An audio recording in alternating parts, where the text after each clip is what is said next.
जून 2020 एक ऐसी सुबह जिसने पूरे इंडिया को हिला दिया था। एक आदमी जो सपने देखता था, जो खुद एक सितारा बन चुका था, वो चला गया था बिना बताए, बिना रुखसत लिए।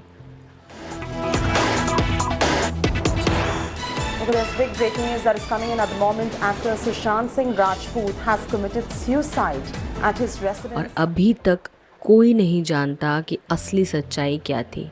कभी कभी ज़िंदगी कुछ ऐसी कहानियाँ लिखती हैं जो हम पूरी तरह समझ नहीं पाते, और जब वो कहानी अचानक ख़त्म हो जाती है तो दिल एक खाली जगह के साथ रह जाता है। वो खाली जगह भरना बहुत मुश्किल होता है। कुछ लोगों के जाने के बाद ये खाली जगह कभी भी नहीं भरती। सुशांत सिंह राजपूत, ये नाम सिर्फ एक नाम नहीं था, ये एक मूवमेंट था।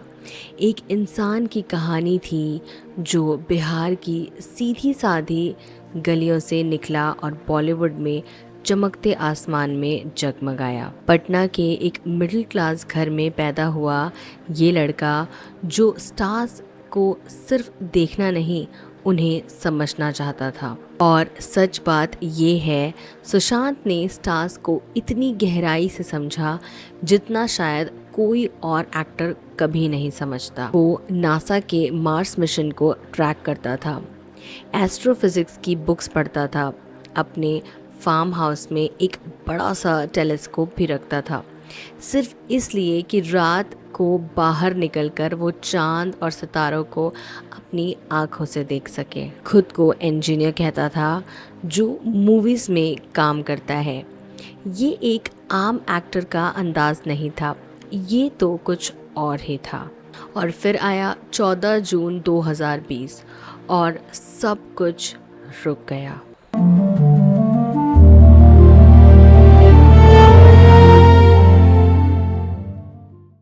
सुशांत की जर्नी एक स्ट्रेट लाइन नहीं थी, ये एक संघर्ष की कहानी थी। पहले उसने बैरी जॉन एक्टिंग स्टूडियो में एक्टिंग सीखी, फिर शामक दावर के साथ डांस ग्रुप ज्वाइन किया। एक बैकग्राउंड डांसर की तरह उन्होंने शुरू किया था। 2008 में आया पवित्र रिश्ता, एक टीवी सीरियल जिसने उसे घर घर में पॉपुलर बना दिया। मानव देशमुख का रोल, एक ऐसा रोल जिसने लाखों लोगों के दिल जीत लिए। फैंस उसके दीवाने हो चुके थे, उसको लेटर्स लिखा करते थे, उसका फ़ैन क्लब बन चुका था। सुशांत एक स्टार बन चुका था, टेलीविज़न का सितारा।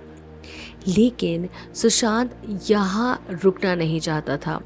उसने बाद में टीवी छोड़ दिया, अपने करियर के बिल्कुल पीक पर, और मुंबई के ऑडिशंस रूम में घुस गया। ये एक बहुत बड़ा रिस्क था क्योंकि उसका कोई भी इंडस्ट्री में कनेक्शन नहीं था, उसका कोई गॉडफादर भी नहीं था, लेकिन उसके पास था एक दिमाग, एक जुनून और एक ज़िद्दी दिल। 2013 आया, काए पोचे। इंडिया के यंग ऑडियंस ने पहली बार सुशांत को बिग स्क्रीन पर देखा और सीधा अपने दिल में जगह दी। फिर शुद्ध देसी रोमांस, और फिर आई पीके, उसके बाद डिटेक्टिव ब्योमकेश बख्शी, और फिर 2019 में वो फिल्म जिसने सुशांत को हमेशा के लिए इमॉर्टल बना दिया, MS Dhoni the untold story. एक क्रिकेटर की ज़िंदगी जो इतनी परफेक्शन से जीकर दिखाना कि धोनी साहब खुद आंखों में आंसू ले बैठे थे। जो लोग सुशांत को पर्सनली जानते थे वो एक ही बात कहते थे, वो सिर्फ एक्टर नहीं था, वो एक फिलोसोफर था। उसकी रीडिंग लिस्ट में स्टेफन हॉकिंस थे, युवल नोआ हरारी था, क्वांटम फिजिक्स की टेक्स्ट बुक्स थी। वो अपने क्लोज दोस्तों को रात के 4 बजे कॉल करता था, सिर्फ ये कहने के लिए कि यार आज एक नया थॉट आया है, ज़रा सुन ले। वो अपने फार्म हाउस में सीधी ज़मीन पर बैठकर गिटार बजाता था। वो अपने नोट्स खुद लिखता था, कागज़ पर बड़े बड़े प्लान्स। वो 50 चीज़ों की एक लिस्ट बनाता था जो उसे ज़िंदगी में अचीव करनी थी। स्टार्स देखने का, नई लैंग्वेज सीखने का, एक फ़िल्म प्रोड्यूस करने का, एक नॉवल लिखने का, कितनी चीज़ें थी उसके मन में, कितनी ज़िंदगी बची थी अभी, लेकिन जो बहुत सोचते हैं वो ज़्यादा तकलीफ़ भी पाते हैं। सुशांत का दिमाग एक सुपर कंप्यूटर की तरह था और सुपर कंप्यूटर्स भी कभी कभी क्रैश हो जाते हैं। उसने रिपोर्टेडली क्लिनिकल डिप्रेशन से लड़ना शुरू किया था। उसकी ट्रीटमेंट चल रही थी, दवाई भी चल रही थी, लेकिन अंदर का दर्द, वो दर्द जो सिस्टम से मिलता है, अकेले होने से मिलता है, वो शायद अलग था। सुबह के लगभग 9 बजे थे। मुंबई की उस सुबह में धीमी रोशनी थी, ठीक वैसी हर सुबह होती है। सुशांत के फ्लैटमेट और घर के स्टाफ ने उनका कमरा बंद पाया। अंदर से कोई आवाज़ नहीं आ रही थी। बार बार दस्तक दी, कोई जवाब नहीं मिला। उसके बाद दरवाज़ा तोड़कर अंदर गए और जो मंज़र उनके सामने था वो मंज़र आज भी उन लोगों के जहन में होगा। सुशांत सिंह राजपूत नहीं रहे। एम्बुलेंस आई, पुलिस आई, खबर फैली। पहले एक जर्नलिस्ट को, फिर दूसरे को, फिर पूरे इंडिया को। एक के बाद एक न्यूज़ चैनल्स ने ब्रेकिंग न्यूज़ चलाई। Bollywood actor Sushant Singh Rajput found dead. वो वर्ड्स जो बिलीव करना मुश्किल था, वो वर्ड्स जो बोलने में भी तकलीफ़ देते हैं। मुंबई पुलिस ने सीन सील किया। पहली इन्वेस्टिगेशन में केस को सुसाइड डिक्लेयर किया गया। पोस्टमार्टम रिपोर्ट आई and it was death by asphyxiation. कोई सुसाइड नोट नहीं मिला, कोई फेयरवेल कॉल नहीं की गई, कोई मैसेज भी नहीं छोड़ा गया।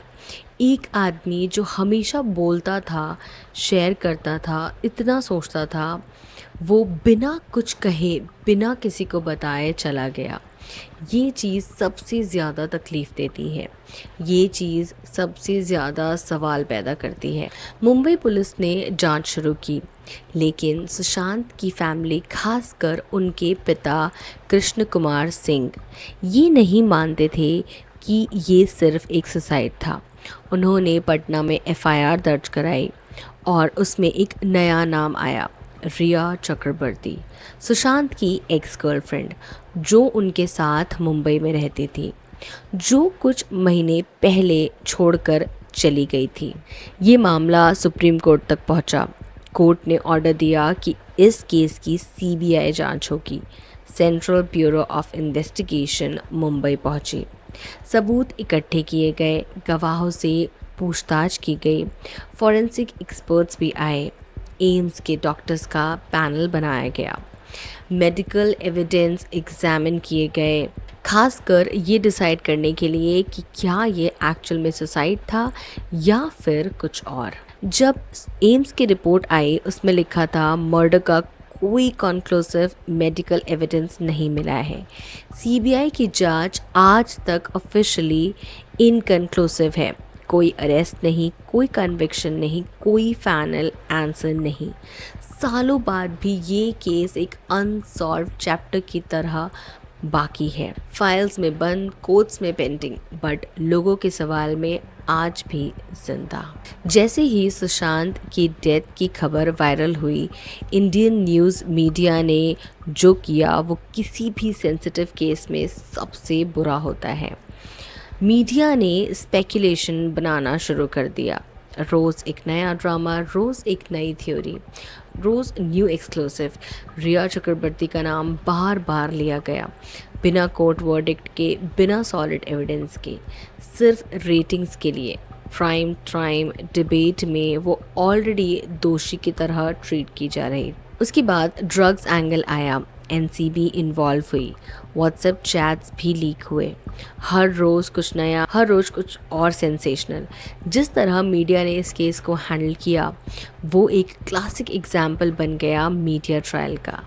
सच्चाई और स्पेकुलेशंस का फ़र्क मिट गया, लोग कंफ्यूज हो गए और इस शोर में एक्चुअल फैक्ट्स दब गए। आज इस डॉक्यूमेंट्री में हम क्लियरली कहना चाहते हैं, जो भी वेरीफाइड है, जो भी फैक्ट है, जो वेरीफाई नहीं हुआ वो सिर्फ एक स्पेक्यूलेशन है। किसी पर कोई डायरेक्ट एक्यूजेशन नहीं, सिर्फ वो सवाल जो ऑलरेडी पब्लिक रिकॉर्ड में है। सुशांत की डेथ ने एक और चीज़ बाहर निकाली, बॉलीवुड में आउटसाइडर्स की कहानी। सुशांत कोई इनसाइडर नहीं था, उसके पास कोई फिल्मी फैमिली नहीं थी, उसका कोई गॉडफादर भी नहीं था। उसने अपनी जगह खुद बनाई थी, मेहनत से, टैलेंट से, ज़िद से। कई इंडस्ट्री इनसाइडर्स ने पब्लिक प्लेटफॉर्म पर बात की कि सुशांत को सिस्टमेटिकली इग्नोर किया जा रहा था, उसके प्रोजेक्ट्स कैंसिल हो रहे थे, अपॉर्चुनिटीज़ दूर हो रही थी, कुछ कैंप्स ने उसे ब्लैकलिस्ट किया हुआ था। अब ये सारी बातें कोर्ट में प्रूव नहीं हुई है, ये बात ज़रूरी है आपको बताना, लेकिन ये बातें थी जो लोग कहते थे और इस चीज़ ने एक बहुत बड़ी कॉन्वर्सेशन शुरू की, नेपोटिज्म की। बॉलीवुड में आउटसाइडर्स को क्या मिलता है और क्या ये प्रेशर किसी इंसान को तोड़ सकता है। सुशांत की मौत के बाद पहली बार बॉलीवुड के बाहर के लोग खुलकर बोले। ऑडियंसेस ने इनसाइडर आउटसाइडर डिबेट को सीरियसली लिया।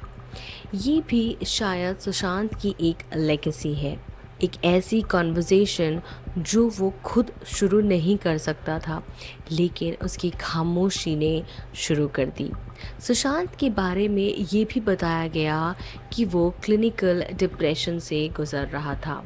उसके करीबी लोगों के मुताबिक उसका ट्रीटमेंट चल रहा था, उसकी दवा चल रही थी। और यहाँ एक ज़रूरी बात है, डिप्रेशन एक रियल बीमारी है। इसका मतलब कमज़ोरी नहीं होता, इसका मतलब पागलपन नहीं होता। दुनिया का सबसे इंटेलिजेंट, सबसे टैलेंटेड, सबसे सोचने वाला इंसान भी डिप्रेशन से गुज़र सकता है और इसका मतलब ये नहीं कि वो वीक था। इंडिया में मेंटल हेल्थ के बारे में बात करना आज भी आसान नहीं है, भले ही वो घर में हो, ऑफिस में हो, स्कूल में हो। हम सब कहते हैं कि सब कुछ ठीक हो जाएगा, जब कुछ भी ठीक नहीं होता। अगर सुशांत की कहानी ने हमें कुछ दिया है तो वो ये लेसन कि अपने आसपास के लोगों से पूछो, एक बार पूछो, क्या तुम ठीक हो सच में, और सुन भी लो उनका जवाब। अगर आप या आपके करीब का कोई भी इस वक्त से गुज़र रहा है तो उनसे बात करिए। You can call on 9152987821। आप बिल्कुल भी अकेले नहीं हैं, there are helplines that can help you. India ने सुशांत के लिए रोया, वो लोग भी रोए जिन्होंने उन्हें कभी भी पर्सनली नहीं जाना, वो लोग भी रोए जो उन्हें सिर्फ एक स्क्रीन के ज़रिए जानते थे। मुंबई में उनके घर के बाहर लोगों की भीड़ लगी थी, मोमबत्तियाँ थी, फूल थे, आंसू थे। सोशल मीडिया पर लाखों मैसेजेस थे। कोई सेलिब्रिटी नहीं था जो उनके लिए रो नहीं रहा था। वो एक अपना था, एक छोटे शहर का लड़का जो बड़ा सपना देखता था, जो बड़ी तकलीफ़ भी झेली और जो अचानक चला गया। उनके पिता कृष्ण कुमार सिंह एक बुज़ुर्ग आदमी, एक टूटा हुआ बाप, आज भी अपने बेटे के लिए जवाब मांगता है। उनके सिस्टर्स ने पब्लिकली बात की, उनका परिवार आज भी उस दिन को याद करता है, जून 13 की रात, जब सब कुछ अभी ठीक था और जून 14 की सुबह जब सब कुछ बदल गया। हर साल जून 14 आता है और इंडिया एक बार फिर रुक जाता है। एक पल के लिए सब कुछ रुक जाता है, एक सितारे की याद में, एक आदमी की याद में जो बहुत गहरी छाप छोड़कर गया। सुशांत ने एक बार कहा था, मैं स्टार्स को देखता हूँ और सोचता हूँ क्या वो भी मुझे देखते होंगे। वो आदमी अब स्टार्स के पास ही है। वो आदमी जो पूरी ज़िंदगी स्टार्स को समझना चाहता रहा, अब उनका हिस्सा बन चुका है। दुनिया में बहुत कुछ अनसुलझा रह जाता है, कुछ मौतों का जवाब नहीं मिलता, कुछ कहानियाँ बिना एंडिंग के ही ख़त्म हो जाती हैं और हम सिर्फ हाथ में सवाल लेकर बैठे हैं। सीबीआई की फ़ाइल बंद है, कोर्ट में ये केस पेंडिंग है और सुशांत की लाइफ जो इतनी भारी हुई थी, इतनी रंग बिरंगी थी, इतने सपनों से भरी हुई थी, वो एक अचानक मोड़ पर आकर ख़त्म हो गई। आखिर क्या हुआ था असली में, ये हम नहीं जानते, शायद कभी जानेंगे भी नहीं। लेकिन ये बहुत ज़रूरी है कि एक इंसान जो बहुत कुछ सोचता था, बहुत कुछ फील करता था, बहुत कुछ देना चाहता था इस दुनिया को, और फिर वो एक दिन चला गया। आज भी लाखों लोग एक ही सवाल पूछते हैं, सुशांत के साथ असल में हुआ क्या था?